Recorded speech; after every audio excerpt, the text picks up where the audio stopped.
Hello everyone, welcome to our new session of KCC tutorials. तो बच्चों, आज हम लोग 10वीं कक्षा के मराठी अक्षर भारती के थर्ड पार्ट हम यहाँ पर पढ़ने वाले हैं। मराठी का थर्ड लेसन शाल, ये हम आज यहाँ पर पढ़ने वाले हैं। वीडियो स्टार्ट करने से पहले आपको एक रिक्वेस्ट है कि आपको अगर हमारे वीडियोस अच्छे लगते हो, इसका फ़ायदा होता हो, तो इसे ज़्यादा से ज़्यादा लाइक, शेयर और कमेंट करें और हमारे चैनल को सब्सक्राइब करें। तो चलिए शुरू करते हैं हमारा आज का लेसन शाल, जो लिखा है रा ग जाधव, मतलब इनका नाम पूरा नाम है राव साहेब गणपत राव जाधव।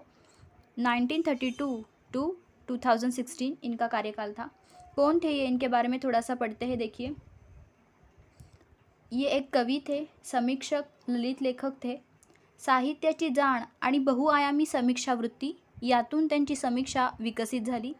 ये जो राग जाधव थे, मतलब राव साहेब गणपतराव जाधव, ये जो थे वो समीक्षक थे। समीक्षक मतलब, पहले हम समीक्षक मतलब क्या समझते, समीक्षा मतलब क्या कि समीक्षा करना मतलब क्या, कोई भी सिचुएशन हो या फिर कोई भी परिस्थिति हो, या फिर कोई साहित्य हो, कलाकृति हो, संगीत हो, कोई भी चीज़ हो, उसका पहले ठीक तरह से ऑब्जर्वेशन करना, उसका अभ्यास करना और फिर उस पर अपना ऑनेस्टली जो अपना खुद का ओपिनियन है, खुद का मत है, वो जताना, वो बताना। ऑनेस्टली खुद को क्या लगता है उसके बारे में वो बताना। वो जो बताते हैं, अपना ओपिनियन देते हैं, उसे समीक्षा करना कहते हैं। तो ये बहुत ही अच्छे समीक्षक थे। साहित्याची जाण मतलब उनको मराठी साहित्य जो है, किताबें, ग्रंथ जो है, उसकी बहुत अच्छी तरह से उनको ज्ञान था उसका। आणि बहुआयामी समीक्षा वृत्ति, उनकी समीक्षा वृत्ति बहुत ही अच्छी थी। बहुआयामी मतलब बहुत दृष्टिकोण से, बहुत अच्छे दृष्टिकोण से, बहुत ऑब्जर्वेशन से ये समीक्षा करते थे। यातून त्यांची समीक्षा विकसित झाली। व्यापक वाङ्मयीन दृष्टिकोन आणि चिंतनात्मकता ही त्यांच्या समीक्षेची वैशिष्ट्ये आहेत। इनकी समीक्षा की ये दो खासियत है कि वाङ्मयीन दृष्टिकोण मतलब मराठी वाङ्मय जो है उसके बारे में बहुत सारा इनका अभ्यास है, इस दृष्टिकोण से उन्होंने लिखा है। और चिंतनात्मकता मतलब चिंतन करना, ये इनकी समीक्षा की खासियत है। त्यांच्या समीक्षा विषयक लेखनाची 30हून अधिक पुस्तके आहेत। त्यांचे साहित्य आणि सामाजिक संदर्भ, आनंदाचा डोह, निळी पहाट, आधुनिक मराठी कवयित्रींची कविता, साठोत्तरी मराठी कविता व कवी, आगळी वेगळी नाटकं, ही समीक्षा पुस्तके प्रसिद्ध आहेत। उनके ये सब किताबें बहुत फेमस है, बहुत प्रसिद्ध है। वियोग ब्रह्म, मावळतीच्या कविता, हे कविता संग्रह इत्यादि लेखन प्रसिद्ध है। और ये कविता संग्रह है, मतलब पोयम की बुक है वियोग ब्रह्म और मावळतीच्या कविता, ये कविता संग्रह भी इनके प्रसिद्ध है। 1970 टू 1990 1970 से 1990 या काळात ते विश्वकोशाच्या संपादनात सहभागी होते। विश्वकोश के संपादन में भी ये शामिल थे। शालीभोवती असलेल्या लेखकाच्या आठवणी या पाठातून व्यक्त झाल्या आहेत। इस लेसन में हम क्या पढ़ने वाले हैं कि शॉल, जो हम ठंड लगने के बाद शॉल लेते हैं, उस शॉल के बारे में इस लेसन में हम पढ़ने वाले हैं। शॉल के बारे में इनकी जो मेमोरीज़ है, इनके कुछ यादें हैं, इसके बारे में हम इस लेसन में पढ़ने वाले हैं। शाल ही प्रतीकात्मक आहे। शालीमुळे येणारा शालीनतेचा संदर्भ अंतर्मुख करणारा है। शाल और शालीनता ये दो अलग अलग वर्ड है, इनका कुछ संदर्भ नहीं है, लेकिन फिर भी इनका संदर्भ इस लेसन से हमें कैसे आता है ये सीखना है। पाठातील औदार्याचे उदाहरण हे माणसाची संवेदनशीलता जपणारे आहे। संवेदनशीलता मतलब भावुकता।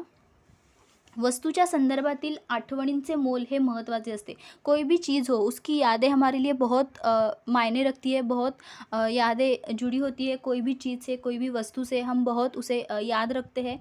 कोणत्याही निर्जीव वस्तूशी निगडीत असलेले संदर्भ हे मानवी भावना तरल ठेवतात। हमारे मन की जो भावना है उनसे बहुत जुड़ी होती है। वस्तूशी निगडीत कोणतीही आठवण असो अथवा प्रसंग, त्याचे मानवी संदर्भच सर्वार्थाने महत्त्वाचे ठरतात। कोई भी चीज़ से अगर कोई याद जुड़ी हुई है, या फिर कोई इवेंट, ऐसी घटना घटी हुई है, ये हमारे इंसान के मन को बहुत भाती है, या फिर इंसान के मन का ही मतलब इंसान का मन ही या फिर उसकी भावना ही वहाँ पर इम्पोर्टेंस रखती है, उनका ही महत्व ज़्यादा होता है। तो चलिए शुरू करते हैं हमारा ये लेसन शाल। राग जाधव द्वारा लिखा गया। क्या कहते हैं ये?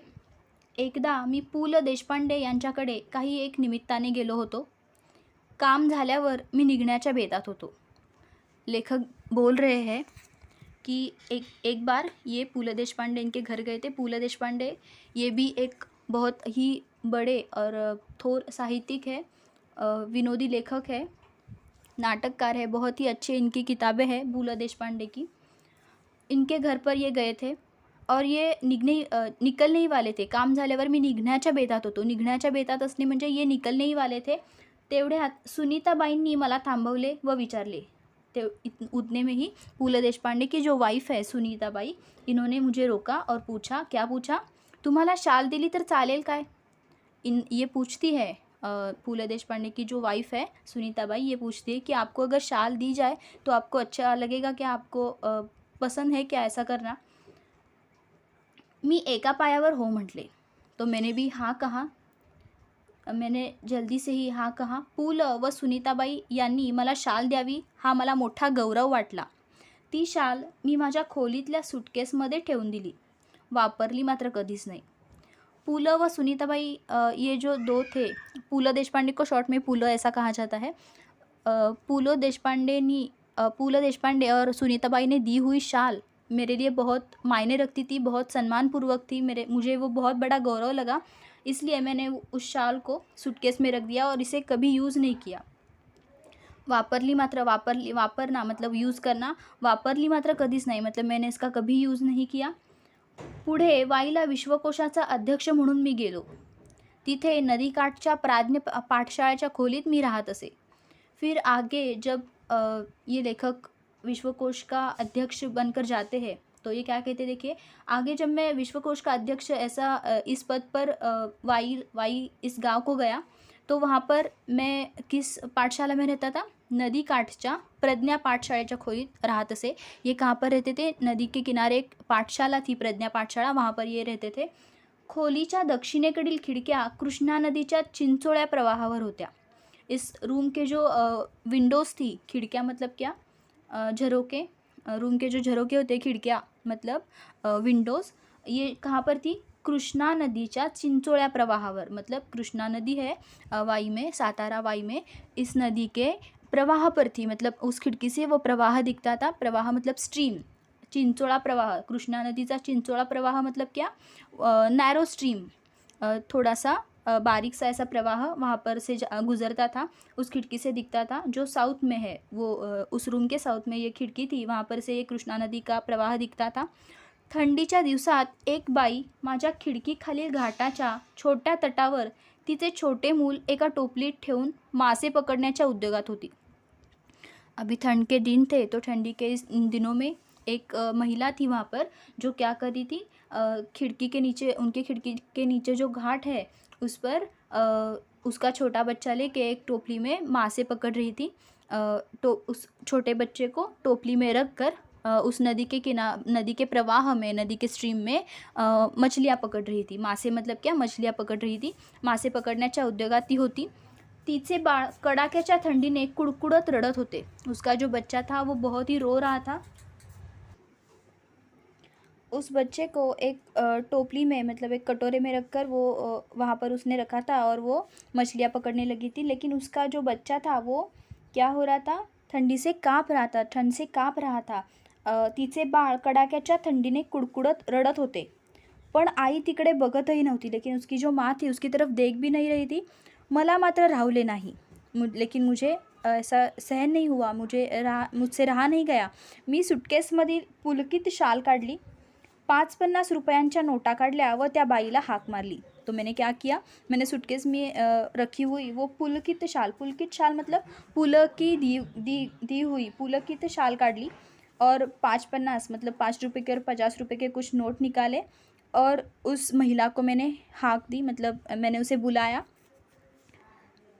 खिडकीतून ते सर्व खाली दिले और मैंने खिड़की से ये सब चीज़ें उसको दे दी, कुछ पैसे दे दिए और ये शाल जो पुलक की दी हुई थी ये शाल मैंने उन्हें दे दी आणि म्हटले और कहा, त्या बाळाला आधी शालीत गुंडाळ आणि मग मासे मारत बैस. या घटनेची ऊब पुलकित शालीच्या उभेपेक्षा अधिक होती. तो मैंने क्या कहा उन्हें, उस महिला को, कि पहले तुम उस बच्चे को इस शाल में लपेटो, वो ठंड से काँप रहा है तो पहले तुम उसे शाल में लपेटो और फिर तुम मछलियाँ पकड़ते बैठना, ऐसा मैंने उस महिला को कहा। और ये जो घटना घटी, इसमें जो ममता या फिर ये जो घटना घटी उसमें की जो ऊब है, मतलब इसमें जो माया है, प्रेम है, ये प्रेम उस पुलकित शाल, मतलब पुलक की दी गई शाल से ज़्यादा था, उस प्रेम से ये प्रेम ज़्यादा था। लेखक क्या कह रहे हैं कि वो जब पाठशाला के उस रूम में थे, तो उस रूम से उन्होंने देखा कि एक महिला जो है वो बच्चे को एक कटोरे में रख के वहीं पर ठंड में काँप रहा है बच्चा, फिर वैसे ही उसकी तरफ ध्यान न देते हुए ही मछलियाँ पकड़ रही है। तो उन्होंने उनके पास जो शॉल थी, जो पुलक की दी गई थी, वो शाल उन्होंने ले ली और उस महिला को दे दी ताकि वो अपने बच्चे को लपेट सके, ठंड से बचा सके। तो अभी देखिए आगे क्या कहते हैं लेखक। कविवर्य नारायण सुर्वे खूब सभा संमेलने गाजवत, मतलब कविवर्य नारायण सुर्वे जो थे वो बहुत सारे सभाएं लेते थे, बहुत सारे सम्मेलनों में ये भाषण देते थे और बहुत अच्छा भाषण देते थे। गाजवत मतलब बहुत अच्छा बताते थे, कुछ बातें ऐसी बताते थे बहुत सुनने को मन करता था। पुढे ते साहित्य संमेलनाचे अध्यक्षही झाले, साहित्य संमेलन का अध्यक्षपद भी इन्होंने जताया है। परिणामतः त्यांच्या कार्यक्रमांना अहोरात्र भरतीच असे, तो इसीलिए परिणामतः मतलब इसका परिणाम ये हुआ कि उनके कार्यक्रम हमेशा ऐसे ही चलते रहे। अहोरात्र मतलब कंटिन्यूअसली चलते रहना, दिन रात, मतलब बहुत से उनको कार्यक्रम के प्रस्ताव आने लगे। प्रत्येक कार्यक्रमात सन्मानाची शाल व श्रीफळ त्यांना मिळत राही। और जब भी ऐसे कार्यक्रम होते हैं जिसमें सम्मान किया जाता है, तो वहाँ पर क्या होता है, शाल और श्रीफल का आदान प्रदान किया जाता है। शाल मतलब जो शाल है वो एक सम्मान चिन्ह है, सम्मान प्रतीक है, और श्रीफल के तौर पर क्या दिया जाता है, नारियल दिया जाता है। बहुत से कार्यक्रमों में हम स्कूल में भी देखते हैं कि जब भी कुछ गेस्ट आते हैं, कुछ मेहमान हमारे स्कूल में आते हैं, तो उनका सत्कार किया जाता है कैसे, शाल और श्रीफल देकर, मतलब शॉल और नारियल देकर उनका सम्मान किया जाता है। शाल और श्रीफल का वहाँ पर आदान प्रदान होता है। ऐसे सम्मान करने की ऐसी रीत है। तो इन्हें भी ये इस कार्यक्रम में बहुत सारे शाल और श्रीफल मिलते थे। एकदा ते मला म्हणाले, या शाली घेऊन घेऊन मी आता शालीन बनू लागलो आहे। तो इन्होंने क्या कहा, नारायण सुर्वे ने कहा कि एक दिन ऐसा होगा कि मैं इन सबको शाल मतलब इन सब शाल को लेकर मैं शालीन बन जाऊंगा। या शाली घेऊन मी आता शालीन बनू लागलो आहे, मैं शालीन बन जाऊंगा। शालीन मतलब अच्छा इंसान, जो शांत है, सुस्वभावी है, ऐसा इंसान बन जाऊंगा, ऐसा ये कहते हैं। मतलब शाल और शालीन, इन दो वर्ड्स का यहाँ पर कॉम्बिनेशन वो बनाते हैं और कहते हैं कि ये सब शाल मेरे पास इतनी जमा हुई है कि अभी शाल जमा करते करते मैं शालीन हो जाऊंगा, ऐसा ये कहते हैं नारायण सुर्वे। त्यांच्या बोलण्यातील उपरोधिक खोज माझ्याच नव्हे तर कोणाच्याही सहजपणे लक्षात येणारी होती। इनके कहने का ये जो मतलब था, उपरोधिक खोज मतलब उपहास से बोलना, जैसे हम टॉन्ट करते हैं वैसे बोलना। उपरोधिक खोज माझ्याच नव्हे तर कोणाच्याही सहजपणे लक्षात येणारी होती, मेरे ही नहीं, किसी के भी समझ में ये जल्दी आ जाती थी, क्योंकि उन्होंने कहा ही वैसा था कि या शाली घेऊन घेऊन मी आता शालीन बनू लागलो है। इस बात में कि उनकी उपरोधिक खोज मतलब उनका जो पॉइंट ऑफ व्यू था, मतलब उन्हें जो बताना था वो किसी को भी समझ आता था। शाल व शालीनता यांचा संबंध काय, खरे तर खरीखुरी शालीनता ही शाली विनाच शोभते। शालीनता मतलब सभ्यपणा, अच्छेपना, अच्छा गुण, और शांत सुस्वभावी ऐसा, ये जो गुण विशेष है उसे शालीनता कहते हैं। ये जो शालीनता है वो शाल के बिना ही अच्छी लगती है। सुर्वे मुळातच शालीन, सुर्वे ये पहले से ही बहुत शालीन थे। शालींच्या वर्षावाखाली त्यांची शालीनता कधी हरवली नाही, कधी क्षीणही झाली नाही। उनको जो बहुत सारी शाल मिलती थी, तो ये मिलने से उनकी शालीनता कभी कम नहीं हुई। उनका जो सभ्यपणा था, मतलब अच्छा गुण था, वो कभी कम नहीं हुआ। त्यांची शालीनता कधी हरवली नाही, कभी गुम नहीं हुई उनकी शालीनता, या फिर कधी क्षीणही झाली नाही। क्षीण मतलब कम होना, उनकी शालीनता कभी कम भी नहीं हुई। मी कविवर यांना म्हटले, शालीमुळे शालीनता येत असेल तर मी कर्जबाजारी होईन, भिकेला लागेन, पण शेकडो शाली खरेदी करून सर्वांना एक एक शाल लगेचच नेऊन देईन। यावर तो शालीन कवी मनापासून हसला। कविवर्य मतलब नारायण सुर्वे जी के बारे में ये कहते हैं कि मैंने उनको कहा, नारायण सुर्वे जी को, कि अगर शाल देने से या लेने से अगर अच्छा होता है, मतलब शालीनता आती है, शाल देना लेना इस बात से अगर शालीनता आती है, तो मैं इसकी वजह से कर्ज़बाज़ारी होऊंगा, मतलब मैं कर्ज़ लेकर इतनी शाल खरीद लूँगा कि मैं सब गरीब लोगों को एक एक शाल देकर आऊँगा, शेकडो शाली खरेदी करून सर्वांना एक एक शाल लगेचच नेऊन देईन, सबको मैं ये शाल बांट दूंगा, ऐसा ये कहते हैं। यावर तो शालीन कवि मनापासून हंसला। इस बात पर ये नारायण सुर्वे जो थे शालीन कवि, बहुत अच्छी तरह से उन्होंने हंस दिए। शालीमुळे शालीनता येते की जाते, या प्रश्नाचे माझे उत्तर जाते असेच आहे। शाल की वजह से शालीनता आती है या जाती है, इस बात का उत्तर मेरा तो ऐसा ही है कि शालीनता जाती है, ऐसा लेखक कह रहे हैं। सन्मान करण्याच्या रूपाने आपण खरे तर एक शालीन जग गमावून बसण्याचा धोकाच मोठा आहे।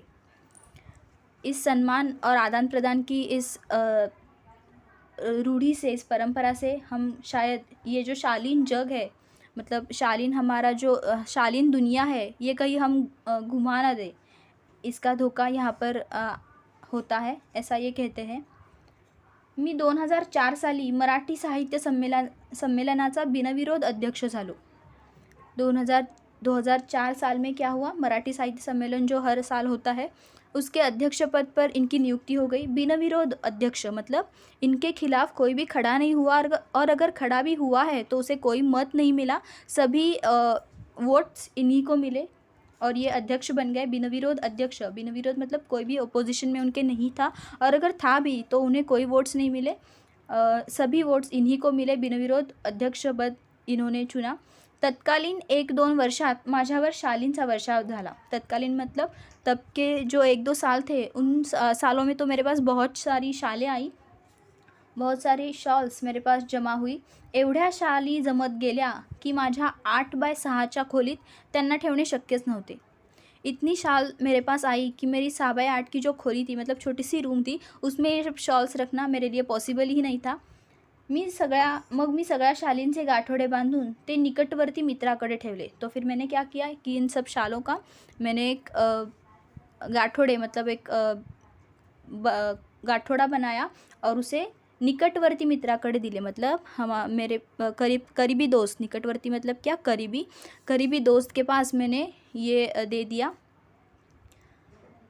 शालींचे गाठोडे बांधून ते काय केलं, निकटवर्ती मित्राकडे, मतलब हमारा जो करीबी फ्रेंड होता है उसे निकटवर्ती मित्र कहते हैं। निकटवर्ती मित्र के पास इन्होंने ये दे दिया।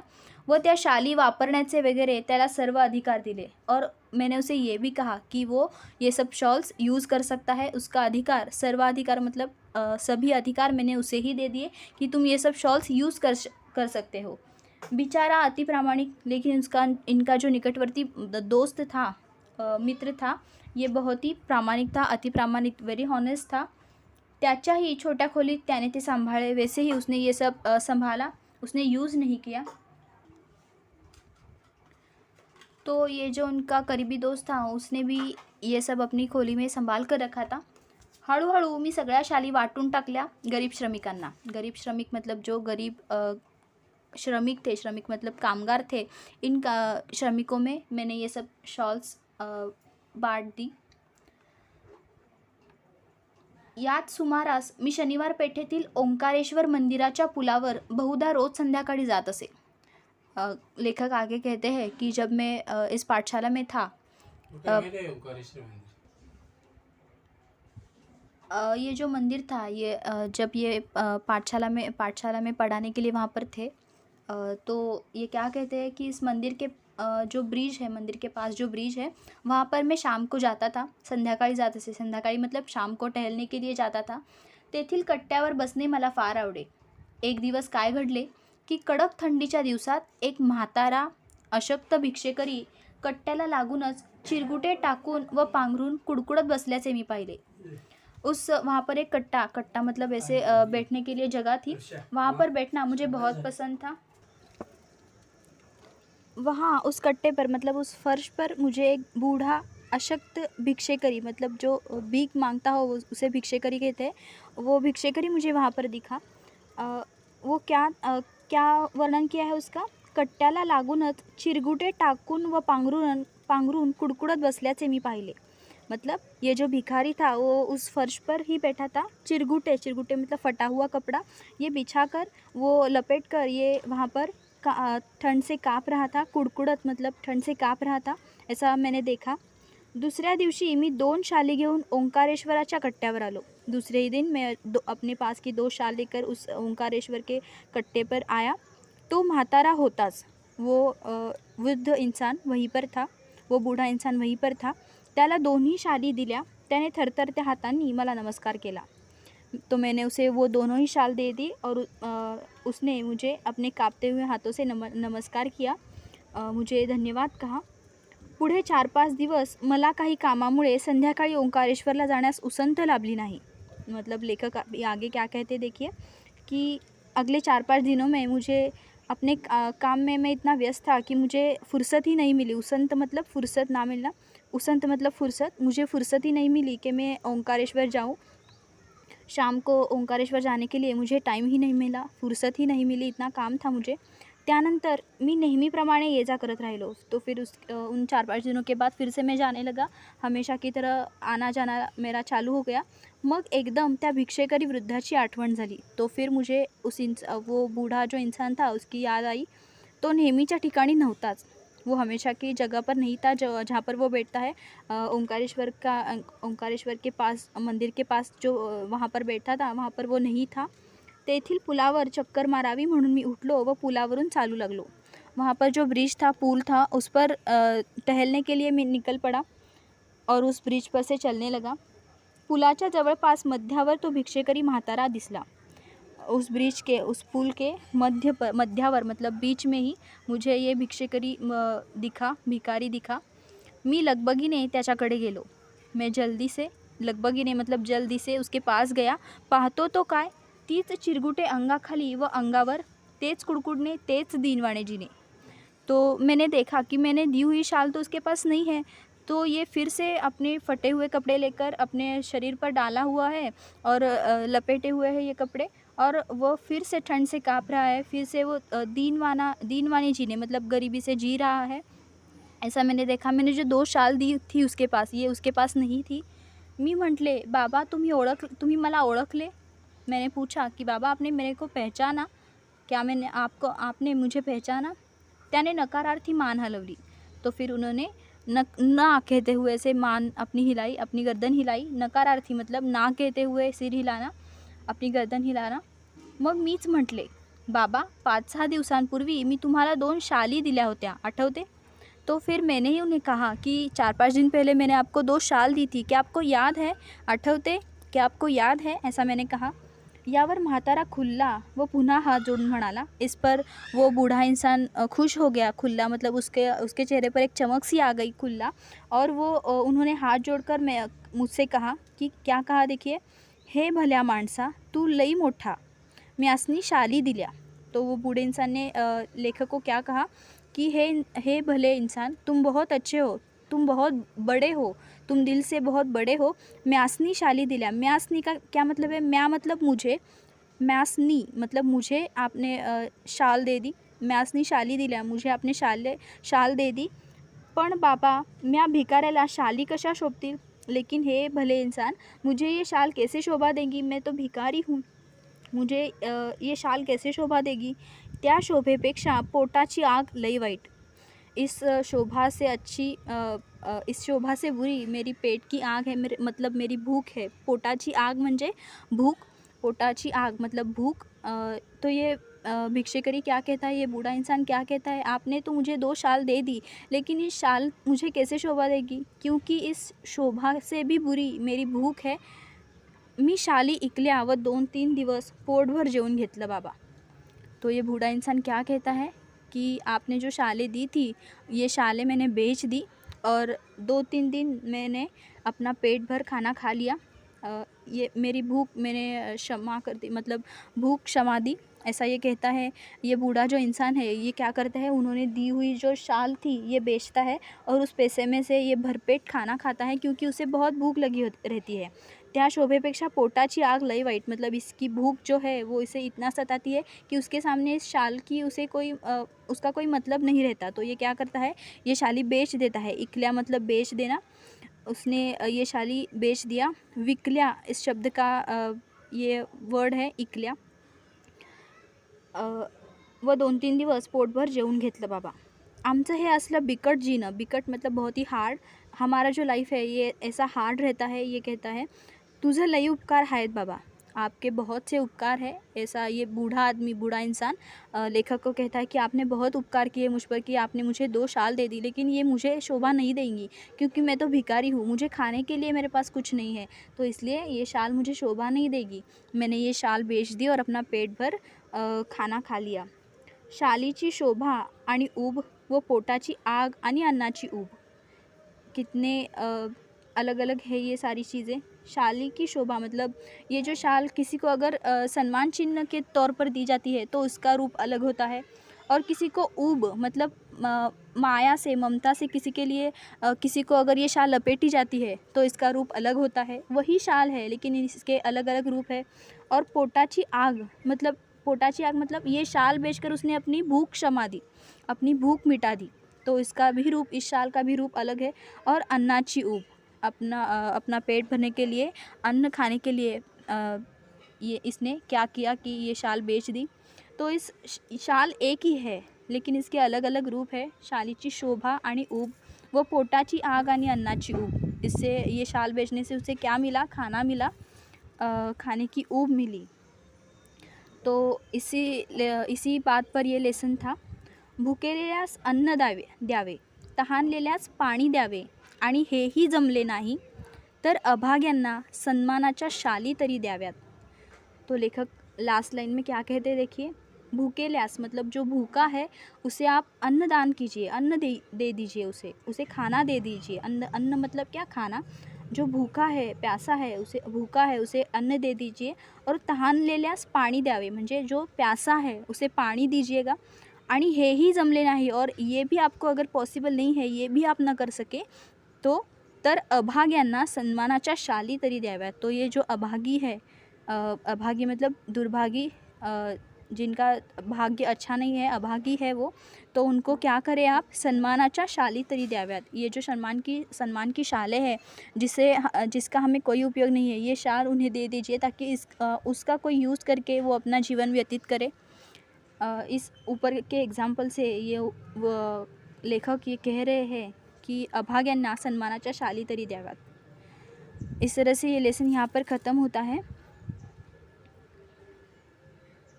जिसमें हमने 2 एग्जाम्पल्स देखे, शाल का महत्व देखा। अगर आपको ये वीडियो अच्छा लगा हो तो इसे ज़्यादा से ज़्यादा लाइक, शेयर और कमेंट करें और हमारे चैनल को सब्सक्राइब करें। And thank you for watching our videos and good bye.